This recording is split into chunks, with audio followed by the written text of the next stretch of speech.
बिस्मिल सईदी की इस गज़ल में आपको खुददारी की ललकार, एहसासात की नरमी और ज़माने की तल्ख़ हकीकत नज़र आएगी। मुलाहिज़ा कीजिए। सर जिस पे न झुक जाए उसे दर नहीं कहते।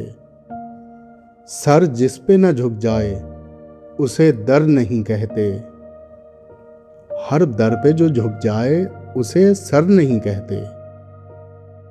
क्या अहले जहां तुझको सितमगर नहीं कहते। क्या अहले जहां तुझको सितमगर नहीं कहते। कहते तो हैं लेकिन तेरे मुंह पर नहीं कहते।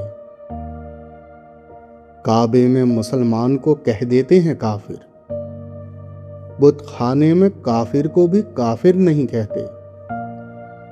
रिंदों को डरा सकते हैं क्या हजरत वाइस, जो कहते हैं अल्लाह से डरकर नहीं कहते। काबे ही में हर सजदे को कहते हैं इबादत,